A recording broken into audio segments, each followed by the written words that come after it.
Iran के खिलाफ America कहीं ठंडा ना पड़ जाए, ये इंश्योर करने में लगा हुआ है क्या इजराइल?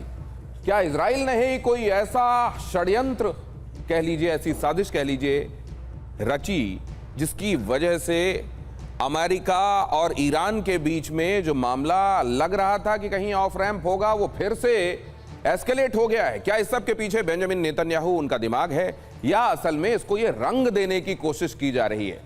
आइए दिखाता हूं आज आपको अड़ी। नमस्कार, मैं हूं दिनेश गौतम और टीवी 9 भारतवर्ष में सबसे पहले ये खबरें देखिए जरा। थोड़ी देर पहले ट्रंप का बहुत बड़ा बयान, ईरान में बिजली संयंत्रों पर हमले के आदेश देने के हम बहुत करीब हैं। डोनाल्ड ट्रंप ने कहा पुल को भी निशाना बनाने के आदेश के करीब हैं।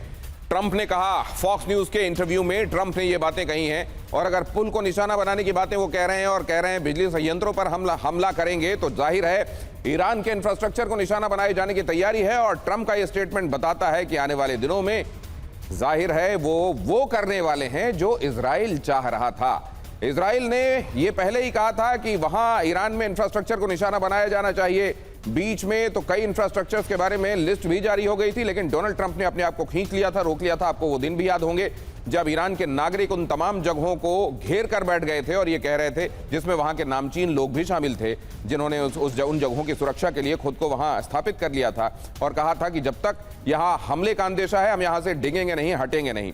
बहरहाल एक बार फिर से वो होता हुआ दिखाई दे रहा है जो दुनिया का अंदेशा था। ईरान के अंदर इंफ्रास्ट्रक्चर पर हमला करने के लिए ट्रंप जो आज बातें कह रहे हैं, क्या वो बेंजामिन नेतन्याहू की स्क्रिप्ट है जो आखिरकार डोनाल्ड ट्रंप को पढ़ना पड़ रहा है? यही वो सवाल है जिसके इर्द गिर्द आज हम अड़ी में चर्चा करके तथ्य जानने की कोशिश करेंगे। लेकिन अगली खबर देखिए, जंग के बीच डोनाल्ड ट्रंप की पोस्ट आई है।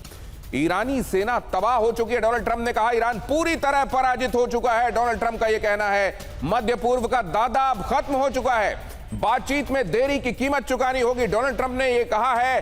ट्रुथ सोशल में जो अंग्रेजी में उनकी कही हुई बात यहां आपके सामने हमने रखी है। Iran military is in complete and total mess, much of it like their navy and air force does not even exist anymore.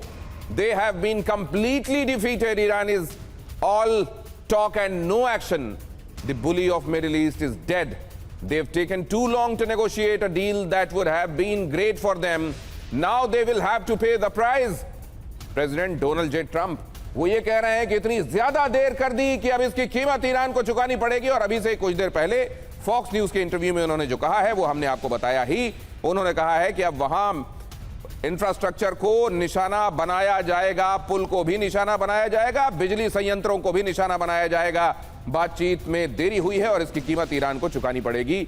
Middle east के दादा को वैसे भी हमने समाप्त कर दिया है, उनकी नेवी और एयरफोर्स को पूरी तरह समाप्त कर दिया है, यह कहना है डोनाल्ड ट्रंप का। अब जरा इधर देखिए अगली खबर। उधर ईरान क्या कह रहा है? ईरानी राष्ट्रपति पेजेश्कियान का बयान, बमबारी करके कोई सरेंडर नहीं करवा पाएगा। पेजेश्कियान ने कहा गाजा आज तक सरेंडर के लिए मजबूर नहीं हुआ है। गाजा में कब से बमबारी हो रही है, गोलियां चलाई जा रही हैं, लेकिन आज तक गाजा ने सरेंडर नहीं किया है, तो ईरान सरेंडर कैसे कहेगा? पेजेश्कियान ने यह बात कही है। यूनाइटेड स्टेट्स ईरान को भी सरेंडर नहीं करवा पाएगा। पेजेश्कियान ने यह बात अंडरलाइन की, हम कभी अमेरिका के सामने नहीं झुकेंगे, यह बात पेजेश्कियान ने कही है। उधर से कहा जा रहा है हम समाप्त कर देंगे, वैसे भी हमने नेवी एयरफोर्स को समाप्त कर दिया है, आने वाले दिन बहुत बुरे होंगे। अगर नेगोशिएट कर ली गई होती है एक डील तो उनके लिए अच्छा होता। अब तबाही इंतजार कर रही है। इधर पेजेश्कियान कह रहे हैं हमास गाजा में इतने दिनों से हमला हो रहा है, वहां तो कोई सरेंडर नहीं हुआ, ईरान कैसे सरेंडर कर देगा? अब जरा आगे देखिए, यूनाइटेड नेशन अगले हफ्ते लेबनान भेजेगा जांच दल। युद्ध में अंतर्राष्ट्रीय कानून उल्लंघन की होगी जांच। लेबनान में इजराइल ने लगातार हमले किए हैं, यूनाइटेड नेशंस की तरफ से यहां टीम जा रही है और वो यहां पर क्या मानवाधिकार का उल्लंघन हुआ है, क्या सिविलियन ठिकानों को भी निशाना बनाया गया है, इस बात की जांच करने वाला है। यहां तो लेबनान तो वो जांच के लिए पहुंचने वाले हैं, लेकिन ईरान को लेकर जो खुले तौर पर अमेरिका की तरफ से कहा जा रहा है कि हम वहां के बिजली संयंत्रों को और वहां के पुलों को निशाना बनाएंगे, इसके लिए भी क्या आने वाले दिनों में यूनाइटेड नेशन की टीम अलग से टिकट कटाकर जांच करने के लिए पहुंचेगी? यह भी दुनिया जानना चाहती है। बहरहाल यहां यह कहा जा रहा है कि यूनाइटेड नेशंस की टीम यहां पहुंचकर ये देखेगी कि कहां पर इजराइल के हमलों के दौरान वॉर क्राइम किया गया है, मानवाधिकार को कुचला गया है। इस बात की स्टडी करने के लिए यूनाइटेड नेशंस की टीम यहां पहुंचने वाली है।